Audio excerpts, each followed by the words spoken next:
voto secreto. Seu voto somando a verdade. Eleições 2020, o cenário político está praticamente definido em toda a macro-região. Nesse ano surge um grande número de candidatos a prefeito. Os desafios da cidade são grandes, assim como a dificuldade financeira. Driblar esse cenário e trilhar o caminho da prosperidade são os principais desafios. É a macro-região integrada em tempo real. Aqui em Ribeirão Preto, o coordenador regional da DESG, Otton Castrecchini. Em São Carlos, o advogado Rodrigo Zambrano. Em Araraquara, o administrador público Gustavo Matar. E em Franca, o advogado Toninho Menezes. Como é de praxe, a gente começa por Ribeirão Preto com o Otton. Otton, explica pra gente. Ribeirão Preto tem hoje 11 candidatos. São muitos desafios aí na maior cidade da macro-região. Vamos começar falando, no meu entendimento, não sei se é no seu, mas o principal desafio em Ribeirão Preto, para mim, é o inchaço na máquina pública. Vale lembrar aí que o Instituto da Previdência do município se transformou num grande sumidor de verba pública. O rombo a longo prazo pode chegar aí a 20 bilhões. Não são são bilhões de reais. Esse é o principal desafio no seu entendimento, porque, na verdade, o orçamento fica, de certa forma, comprometido para investimentos e outras coisas. Uma boa tarde para o senhor, seja muito bem-vindo. Bom, boa tarde a todos. Olha, realmente esse é um dos grandes desafios para o próximo ciclo, para a próxima gestão. E, de fato, a DESG, como uma instituição que faz estudos sobre planejamento estratégico, apoia quaisquer medidas que tragam a modernidade, a modernização administrativa. E isso do inchaço da máquina pública é um dos grandes pontos de complexidade de Ribeirão Preto. Um dos fatores que levam a esse problema é justamente a ausência de um aparato mínimo de sistema de controle interno no município de Ribeirão Preto, principalmente no Poder Executivo. A Constituição Federal determina que todos os poderes mantenham sistemas de controle interno de maneira integrada. E a ausência de um mínimo aparato que traga metodologias de gestão de risco e também de revisão dos atos administrativos impede que distorções na máquina pública de Ribeirão Preto sejam corrigidas. Isso que foi mencionado com relação ao IPM, a déficit, são problemas que, caso houvesse um aparato que fizesse regularmente avaliações de risco e outras revisões da administração pública, poderiam ter sido corrigidos e, inclusive, contribuiriam para que seja feito um diagnóstico da real situação de autarquia, sociedade de economia mista do município e outras estruturas, correções de distorções como supersalários, que poderiam trazer um melhor cenário para Ribeirão Preto. É importante que isso seja considerado na campanha e também em outros municípios da região, porque se trata de algo que existe na Constituição Federal, é uma determinação. A Constituição Federal de 1988, 32 anos vigente, até hoje não houve nenhum ato administrativo nesse sentido que estruturasse o chamado Sistema de Controle Interno em Ribeirão Preto. Enquanto outros municípios de grande expressão, se for levantar aí os 10 municípios de maior população no estado de São Paulo, Guarulhos, Osasco, a própria capital São Paulo, Mauá, eles já mantêm no mínimo uma controladoria geral de município que periodicamente faz esses trabalhos e principalmente documentação das atividades de auditoria. Isso falta a Ribeirão Preto, precisa ser colocado na ordem do dia dos debates e pode ser estruturado de maneira mínima, não é? Não necessariamente criando um novo órgão, mas com remanejamento administrativo e métodos de controle interno. Tá certo, vamos a São Carlos falar com o advogado Rodrigo Zambrano. Rodrigo, em 2000 foram 7 candidatos, 2004 e 2008, 5 candidatos, 2012 e 2016, 6 candidatos e 2020, acredite, 12 candidatos. Dá para a gente entender por que tanto candidato assim? Como que você enxerga esse número expressivo de candidatos? Uma boa tarde, seja muito bem-vindo. Boa tarde aí, muito obrigado aí pela participação, boa tarde a todos.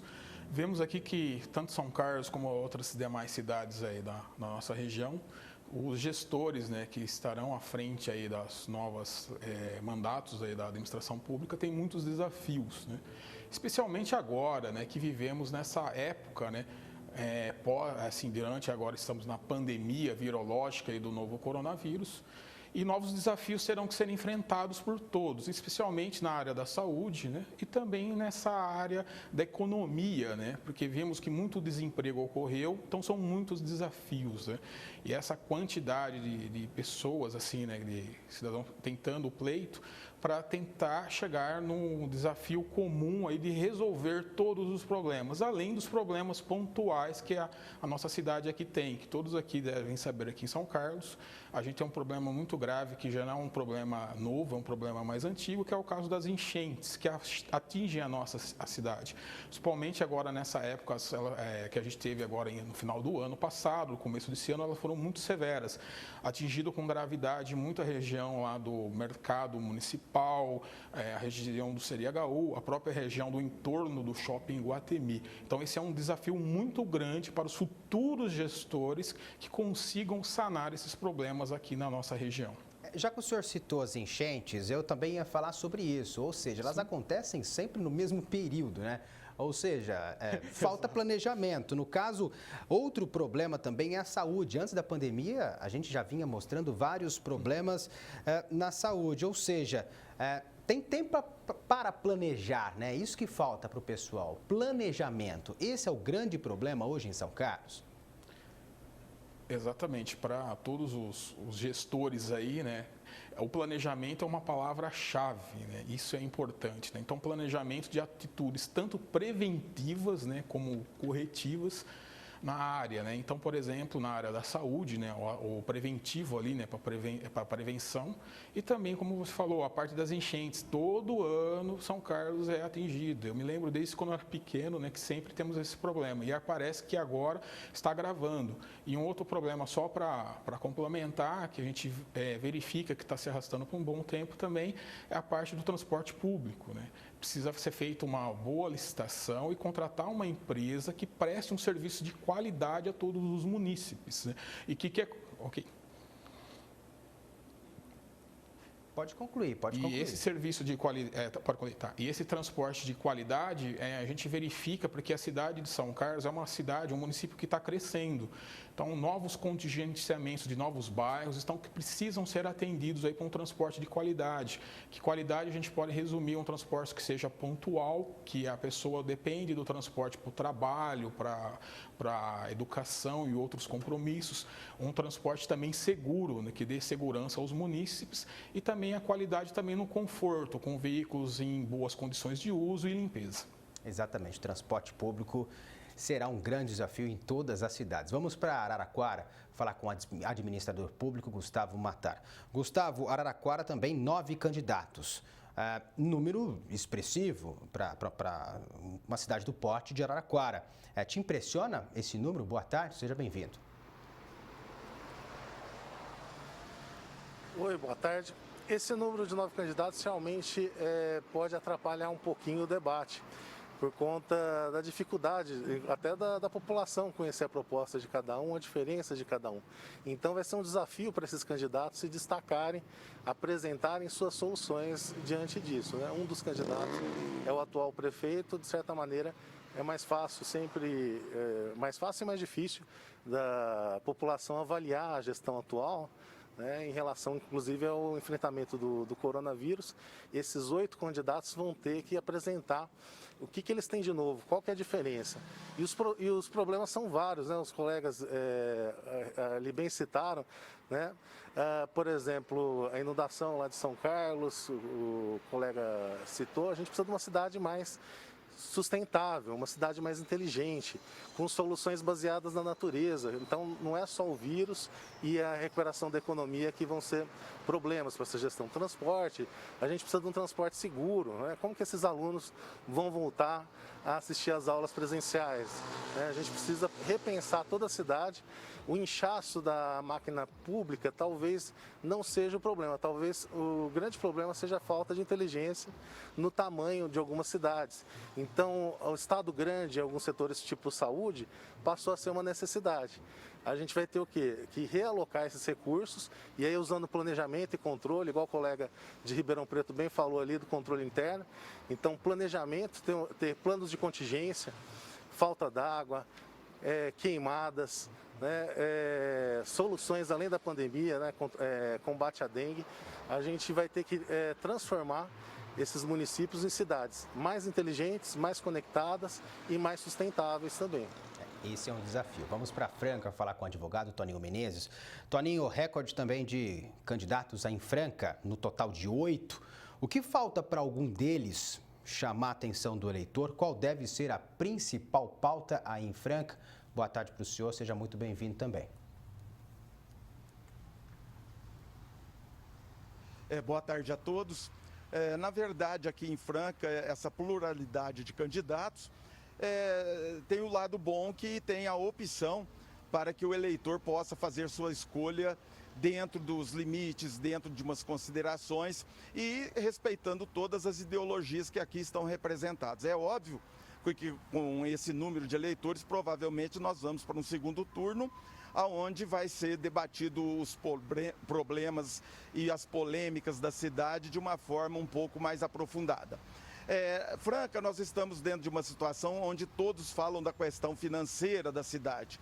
Eu vejo que os candidatos já são cientes, estão cientes dessa dificuldade e que vai ocorrer na próxima gestão de quem for o eleito aqui na cidade. Nós não podemos mais deixar com que, após a eleição, comece a se dizer que Franca tem uma pequena arrecadação, baixa perante os outros, porque isso é fato conhecido de todos os locais. E, ademais, o pós-pandemia, nós vamos ter um problema muito sério, porque até então nós estamos recebendo recursos do governo federal, do governo estadual, e muito provavelmente essa torneira vai se fechar na próxima gestão, e isso vai trazer um desconforto e uma situação muito inédita para o administrador público, que vai ter uma dificuldade enorme para honrar seus compromissos e fazer alguma coisa. Nós sempre dissemos aos nossos alunos que administrar é gerenciar prioridades. E é isso que nós precisamos fazer. Quais são as prioridades? Os serviços essenciais. É colocar essa máquina para funcionar efetivamente. Não é fazer mais um prédio de uma unidade básica de saúde, e sim colocar as existentes para que preste efetivamente o serviço para o qual foi criado. É isso que o cidadão espera. Um candidato com honestidade, porque isso é o ponto essencial, a pauta essencial nas últimas eleições e vai ser de agora em diante, em razão dos fatos ocorridos, que tenha pulso firme esse administrador, não sendo intransigente para um lado ou para o outro, mas que ele cobre efetivamente a prestação de serviço de concessionárias, de empresas prestadoras de serviços contratadas e do servidor público. Nós precisamos ter um respeito para com o cidadão e, dentro dessas situações, algumas concessionárias, algumas contratadas para prestação de serviço público em Franca, deixam muito a desejar. É o caso que nós vemos aqui em algumas situações no transporte coletivo, na energia elétrica e alguns outros que aqui não cabe citar nesse momento. Mas é isso que nós esperamos do administrador, do futuro administrador da cidade de Franca. E dentro disso um plano factível, ou seja, um plano de trabalho de governo que realmente possa ser colocado em prática. E não aquelas questões que só servem para iludir o eleitor. Porque o voto sendo obrigatório no Brasil, ele traz toda essa dificuldade. E posteriormente a gente vê que efetivamente aquele plano não tinha condições de ser realizado. Nós precisamos em si de um administrador honesto. E acreditamos que dentro desses 8 candidatos, com todas as ideologias representadas, o eleitor pode sim fazer uma opção boa para a cidade de Franca, para a gestão dos próximos 4 anos. A gente volta para Ribeirão Preto para falar com o Otton. Otton, aproveitando o gancho que a gente deu na nossa primeira pergunta, falando de inchaço da máquina pública, qual o seu entendimento sobre a Transerp, que vive de multas, da Coab, que vive de dívidas, da Coderp, que não tem expertise à altura aí do mercado privado, sempre que precisa de um desenvolvimento tem que terceirizar esse serviço, e muita gente questiona ainda por que serve a Coderp em Ribeirão Preto. Coderp, vale lembrar que foi denunciada em um grande esquema de corrupção, maior esquema de corrupção da história de Ribeirão Preto. Qual é o seu entendimento e o que os candidatos precisam saber dessas empresas em Ribeirão Preto? Olha, os candidatos precisam trazer, tanto para o plano de governo deles, como o colega de Franca mencionou agora há pouco, como também nos debates, qual o posicionamento deles quanto à viabilidade econômico-financeira dessas entidades da administração pública municipal, dessas autarquias e também a Sociedade de Economia Mista, que no caso é a Transerp. A Transerp, em específico, tem dificuldades, como mencionado, né, com relação a essa viabilidade econômico-financeira do ponto de vista das multas que começaram a ser judicializadas, porque existe uma discussão dela como Sociedade de Economia Mista, tendo capital privado, que não poderia exercer poder de polícia, e várias multas começaram a ser impugnadas e prejudicou justamente o caixa, né, da Transerp, e essas questões têm que ser trazidas ao debate. Pelo seguinte, no caso do DAERP, nessa atual gestão, foi tentada a criação de uma agência reguladora no primeiro momento, depois entendeu-se, junto com a Câmara Municipal, por se firmar um convênio com uma agência reguladora privada, e apenas essa questão, que é um ato de modernização da administração pública, já trouxe uma certa polêmica e também debates acalorados ali na Câmara Municipal. Quem acaba tendo alguma relação com o DAERP vem a protestar, e os candidatos, por isso, precisam assumir posições claras no debate quanto a essas questões. A exemplo do governo federal. O presidente da República, Jair Bolsonaro, foi eleito com uma pauta de privatizações.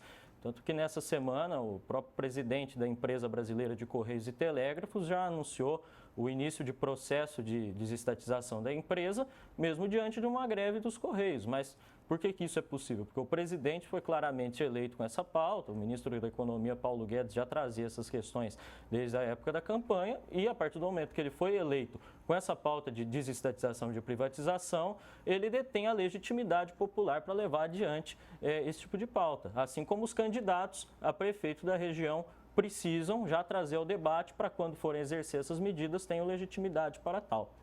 Com certeza é o que precisamos. Vamos para São Carlos falar com o Rodrigo Zambrano. Rodrigo, o que o cidadão de São Carlos quer num candidato hoje?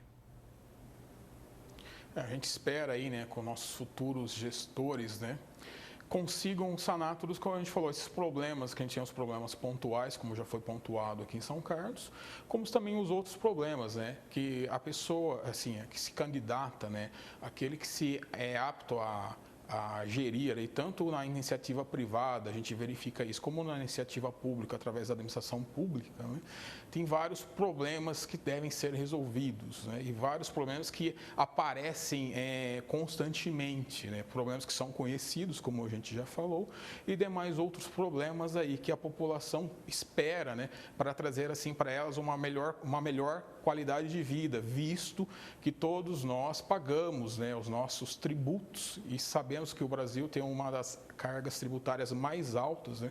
Pagamos diversos impostos, contribuições e taxas, né? Então, nesse sentido, a gente espera que seja atendido às nossas necessidades, seja ela de saúde, segurança pública, a parte de educação, ainda mais agora, pós-pandemia, que esperamos o ano que vem, né? Como que será esse retorno às aulas, como será um retorno seguro para os nossos filhos, né? E também para os nossos professores. Nesse sentido, então, aguardamos uma melhoria contínua na prestação de serviços à população. Será que os problemas que foram revelados pela pandemia justificam essa grande quantidade de candidatos aí? Pode ser que sim, pode ser que não, né? Porque a gente vive agora uma situação atípica, né? Porque é uma pandemia que pegou não só nós aqui da região, mas praticamente o globo inteiro, uma situação nova, né, de surpresa, que ninguém imaginava, né, por exemplo, o ano passado, que estaríamos passando por essa situação, né, que começou aí em meados aí do final de mês de março, né, e passamos ainda por essa situação aí, não sabemos até quando. Tá certo, vamos para Araraquara falar com Gustavo Matar. Gustavo, o eleitor precisa ficar atento, né? Porque quantidade não significa qualidade. Como avaliar o candidato ideal nesse contexto? Sem dúvida. A gente tem essa vantagem e desvantagem numa grande quantidade de candidatos, com espectros bem diferentes, né? Com ideologias diferentes. Mas isso talvez mostre também um pouco uma dificuldade de se coligarem, né? A gente teve um cenário muito parecido com isso na eleição federal e acabou se transformando numa bipolarização ali, Não sei se as cidades vão seguir essa tendência de acabar despontando aí 2, 3 candidatos que vão se enfrentar diretamente, e os outros vão apenas participar. Realmente a população ela quer uma cidade mais segura. Durante essa pandemia, o cidadão ele quer se sentir seguro. Se ele tiver problema de saúde, ele vai ser atendido. Os filhos deles vão ser tratados com segurança nas escolas. Então, o candidato ele tem que mostrar que ele vai ser o melhor em desempenhar essa função. E às vezes o prefeito tem que tomar medidas duras. Eu comparo um pouco com o maestro ou com o próprio general, que manda abrir, manda fechar. O prefeito vai ter que ter pulso firme, em alguns momentos, efetivamente encerrar o expediente, né, o horário comercial, e reabrir de novo. A gente vai sofrer reaberturas e fechamentos, e aí a sociedade tem que confiar nesse prefeito, que ele está tomando as melhores medidas para manter ali a economia e, ao mesmo tempo, proteger as famílias. Tá? É uma dificuldade muito grande, eu acredito que é a eleição mais difícil do nosso século, e tem um desafio duplo, que eu sempre falo, que é o quê? Redução da receita. Quando você tem uma atividade econômica menos intensa, reduz a receita municipal, arrecada menos tributos. E você tem o quê? Aumento de gastos. Né? Vários gastos não estavam planejados aí, EPI para os funcionários, álcool em gel, né? Medidas protetivas, internet para os professores. Como os professores estão dando aula aí sem ter acesso à internet, então vai surgindo novos gastos, novas necessidades, e o Estado tem que estar preparado para isso. Tá certo, vamos a Franca falar com o advogado Toninho Menezes. Toninho, falando da retomada da economia, não tem como a gente esquecer do setor calçadista de Franca, né? Com certeza foi o mais prejudicado, porque produzia e não conseguia vender, ou seja, ficou um caos para esse setor. E com certeza isso afetou muito a economia da cidade. Esse é um grande desafio, né, para os próximos candidatos.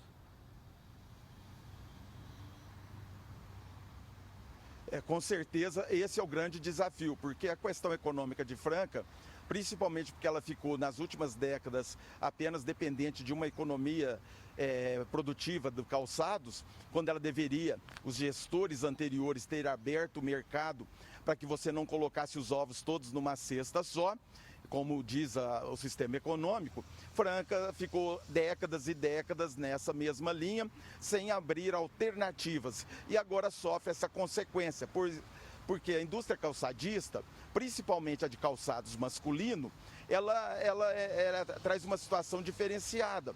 Às vezes, na primeira dificuldade, masculino, você não compra outro par de sapato. E isso vai trazer uma consequência. E nós temos uma questão do dólar, que também as exportações foram afetadas em razão da economia americana, principal mercado consumidor do nosso calçados, está sofrendo ainda e está tentando renegociar todos aqueles contratos pactuados anteriormente com a indústria calçadista. É óbvio que o administrador público não tem a competência legal para tomar todas as providências em relação a isso, mas ele sim poderia facilitar sobremaneira dentro da indústria calçadista alguns outros setores, algumas outras questões legais que está dentro do seu alcance e da sua competência. Nós vemos muitas vezes nossas autoridades dizendo que está amarrado, que não consegue desatar esse nó. Sim, mas isso é um trabalho de longo prazo que deve ser iniciado para que nossa indústria possa receber outras linhas de trabalho, outras fontes de renda na nossa cidade e não somente ficar dependente da indústria calçadista, como sempre foi. É óbvio que o administrador tem que ter um plano de trabalho e uma equipe muito bem estruturada.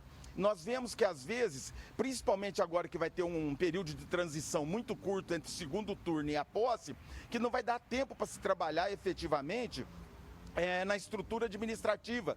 Quem vai ser os gestores, secretários, coordenadores, eles têm que estar todos empenhados nessa mesma linha e executar esse trabalho para longo prazo.